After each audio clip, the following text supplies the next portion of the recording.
তুলা ৰাশিৰ বন্ধু বান্ধৱীসকল, চ'ত মাহটো আপোনাৰ বাবে সাধাৰণ নহ'ব। এই মাহত হ'ব পাৰে আপোনাৰ ভাগ্যৰ ডাঙৰ সলনি। আপুনি অনুভৱ কৰিছেনে কিবা এটা ডাঙৰ সিদ্ধান্ত আগবাঢ়ি আছে? প্ৰেমত কিবা গুপ্ত পৰিৱৰ্তন নে ধনৰ ক্ষেত্ৰত আচৰিত সুযোগ?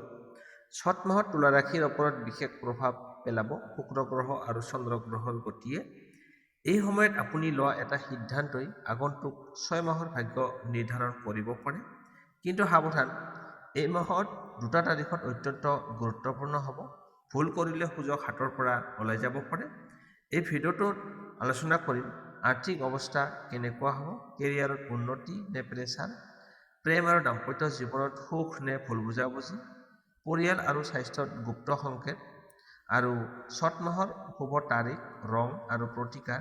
শেষলৈকে চাই থাকিব, কাৰণ শেষৰ অংশত আছে এটা বিশেষ উপায় যি কৰিলে আপোনাৰ ভাগ্য সম্পূৰ্ণ সলনি হ'ব পাৰে। তুলা ৰাশি, এই মাহত আপুনি জিকিব নে হাৰিব? আহক তেন্তে সম্পূৰ্ণ চ'ত মাহৰ ৰাশিফল জানি লওঁ।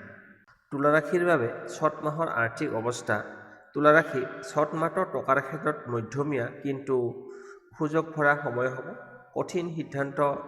সঠিক যদি আপুনি সিদ্ধান্ত ল'ব পাৰে তেতিয়াহ'লে লাভ হ'ব, আৰু লগতে ভুল কৰিলে অপ্ৰয়োজনীয় খৰচ হ'ব। মাহৰ প্ৰথম ভাগ 1 পৰা 10 তাৰিখৰ ভিতৰত ৰৈ থকা পে'মেণ্ট বা ফাঁচি থকা টকা আহিব পাৰে। অনলাইন কাম, ফ্ৰীলান্সিং বা পাৰ্ট টাইম জব ইনকামৰ সুযোগ আহিব পাৰে, কিন্তু অপ্ৰয়োজনীয় আপুনি কিনা কাটা কৰাটোত টকা উৰুৱাই নিদিব। উপদেশ: বাজেট লিখি ৰাখিব, বিশেষকৈ চ'ত মাহৰ আৰম্ভণিতে। মাহৰ মাজভাগ 11 পৰা 20 তাৰিখ, এই সময়ত শুক্ৰ গ্ৰহৰ প্ৰভাৱ বেছি থাকিব। বিলাসী বস্তু কিনিবলৈ মন যাব। পৰিয়ালৰ বাবে ডাঙৰ খৰচ হ'ব পাৰে। ইনভেষ্টৰ প্ৰস্তাৱ আহিব পাৰে। সকলো কাগজ পত্ৰ ভালকৈ পঢ়ি সিদ্ধান্ত ল'ব। শেষ ভাগত 21 তাৰিখৰ পিছত হঠাৎ ধন লাভৰ সুযোগ থাকিব। চাকৰিত বোনাছ বা নতুন অফাৰ আহিব পাৰে। ব্যৱসায়ত লাভৰ সংকেত আছে। এই সময়ত সৰু ইনভেষ্ট আপোনাৰ আগলৈ ডাঙৰ লাভ দিব পাৰে। গুপ্ত সংকেত: চ'ত মাহত তুলা ৰাশিৰ বাবে বেলেঞ্চ হৈ উঠিছে মূল চাবিকাঠি।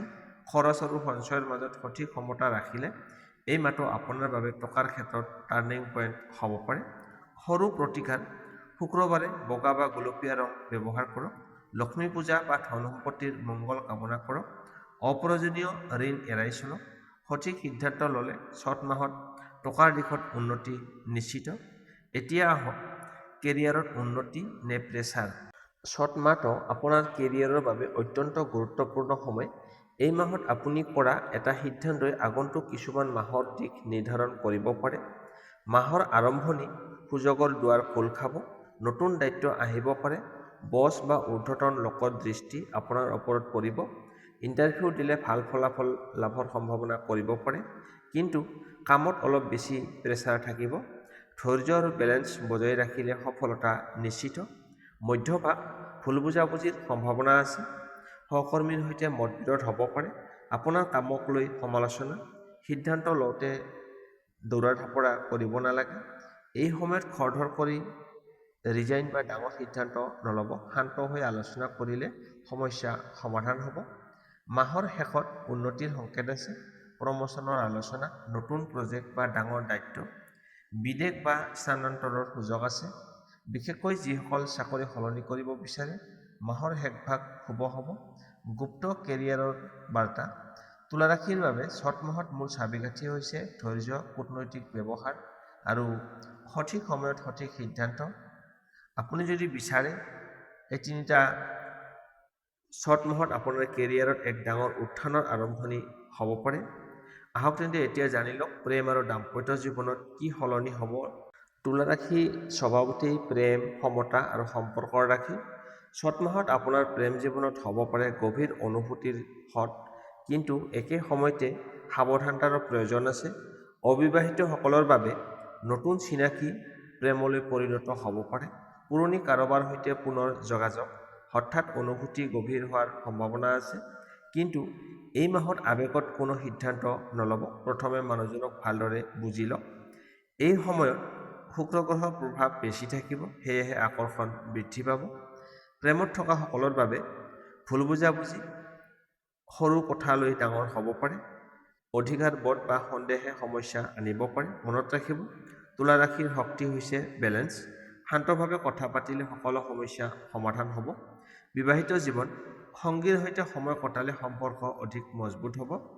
মাহৰ মধ্যভাগত অলপ মানসিক দূৰত্ব অনুভৱ হ'ব পাৰে। শেষ ভাগত পুনৰ মিলন আৰু বুজাবুজি বৃদ্ধি পাব। এই মাহত সংগীৰ অনুভূতিক গুৰুত্ব দিয়ক। একেলগে সৰু ভ্ৰমণ বা পূজা কৰিলে সম্পৰ্ক ভাল হ'ব। গুপ্ত প্ৰেম বাৰ্তা, চত মাহত তুলা ৰাশিৰ বাবে প্ৰেম মানে হৈছে আৱেগ নহয় বুজাবুজি। যদি আপুনি অহংকাৰ এৰি শান্তভাৱে আগবাঢ়ে, এই মাহ আপোনাৰ সম্পৰ্ক জীৱনত এক নতুন গভীৰতা আনিব পাৰে। সৰু উপায়, শুক্ৰবাৰে বগা বা গোলাপী ফুল সংগীক দিয়ক। এতিয়া আহক শুভ তাৰিখ, ৰং আৰু প্ৰতিকাৰ কি আছে আপোনাৰ বাবে। তুলা ৰাশিৰ জাতক জাতিকাসকল, চত মাহৰ শুভ তাৰিখ, ৰং আৰু প্ৰতিকাৰ। চত মাহত আপোনাৰ বাবে কি কি শুভ তাৰিখ, ৰং আৰু প্ৰতিকাৰ আছে সেই বিষয়ে জানো আহক। এই মাহত ভাগ্য সম্পূৰ্ণভাৱে আপোনাৰ সিদ্ধান্তৰ ওপৰত নিৰ্ভৰ কৰিব। তলত দিয়া তাৰিখ আৰু ৰং অনুসৰি আপুনি অনুসৰণ কৰিলে ইতিবাচক শক্তি বৃদ্ধি পাব। শুভ তাৰিখ 5, 9, 14, 18 আৰু 27 তাৰিখ বিশেষভাৱে আপোনাৰ কাৰণে শুভ হ'ব। নতুন কাম আৰম্ভ কৰিবলৈ ভাল সময়। ইণ্টাৰভিউ বা চাকৰিৰ আবেদন, প্ৰেম প্ৰকাশৰ সময়, সৰু ইনভেষ্ট কৰিব পাৰে। 11 আৰু 22 তাৰিখ অলপমান সাৱধান থাকিব লাগিব। খৰধৰ কৰি কোনো সিদ্ধান্ত নল'ব এই দুটা তাৰিখত, 11 আৰু 22। মনত ৰাখিব, শুভ ৰং হৈছে বগা, গোলাপী আৰু আকাশী নীলা। এই ৰং ব্যৱহাৰ কৰিলে আপোনাৰ মানসিক শান্তি আৰু আত্মবিশ্বাস বৃদ্ধি পাব। মই ৰংকেইটা আকৌ এবাৰ কৈ দিছোঁ, আপুনি বগা, গোলাপী আৰু আকাশী নীলা এই তিনিটা ৰং যদি ব্যৱহাৰ কৰে চত মাহত, তেতিয়াহ'লে আপোনাৰ কি হ'ব, মানসিক শান্তি আৰু আত্মবিশ্বাস বৃদ্ধি পাব। এতিয়া আহিছোঁ শক্তিশালী প্ৰতিকাৰ। শুক্ৰবাৰৰ উপায়, তুলা ৰাশিৰ অধিপতি গ্ৰহ হৈছে শুক্ৰ। শুক্ৰবাৰে বগা বস্তু দান কৰক আৰু লক্ষ্মী মন্দিৰত চাকি জ্বলাওক। বগা মিঠাই দান কৰি দিয়ক, বগা মিষ্টি দান কৰিব পাৰে। ধন আৰু কেৰিয়াৰৰ বাবে কামৰ টেবুলত বগা ফুল ৰাখি থওক। নতুন কাম আৰম্ভ কৰাৰ আগতে 2 মিনিট আপুনি শান্তভাৱে ধ্যান কৰক। আপোনাৰ ইষ্ট দেৱতাৰ নাম লৈ আপুনি শান্তভাৱে ধ্যান কৰিব পাৰে কাম আৰম্ভণি কৰাৰ আগতে। এতিয়া আহিছোঁ প্ৰেম আৰু দাম্পত্য জীৱন সুখৰ বাবে কি কৰিব লাগিব। আপোনাৰ জীৱনসংগীক সন্মান আৰু সময় দিয়ক। আপুনি সন্মান কৰিব লাগিব আৰু লগতে তেওঁক সময় দিব লাগিব। সৰু ভ্ৰমণ বা একেলগে পূজা কৰিলে সম্পৰ্ক মজবুত হ'ব। আপোনালোকে দুয়োজনে ঘূৰিবলৈ যাব পাৰে নাইবা একেলগে পূজা অৰ্চনা কৰিলেও আপোনাৰ সম্পৰ্ক মজবুত হ'ব। এতিয়া আহিছোঁ গুপ্ত ভাগ্য সংকেত। চত মাহত আপোনাৰ বাবে মূল মন্ত্ৰ হৈছে বেলেঞ্চ বজাই ৰখাটো। ভাগ্য নিজে আপোনাৰ ফালে আহিব, আপুনি খালি বেলেঞ্চটো বজাই ৰাখিব লাগিব। তুলা ৰাশি মানেই হৈছে সমতা, মানে বেলেঞ্চ। যদি আপুনি ধৈৰ্য, বুজাবুজি আৰু ইতিবাচক শক্তি বজাই ৰাখে, এই মাহটো আপোনাৰ বাবে উন্নতিৰ আৰম্ভণি হ'ব পাৰে।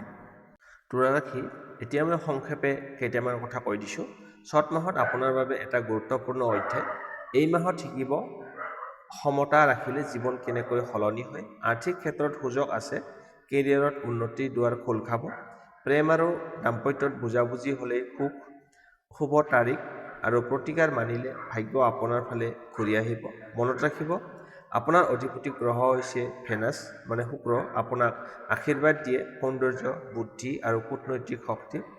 এই শক্তিক সঠিকভাৱে ব্যৱহাৰ কৰক।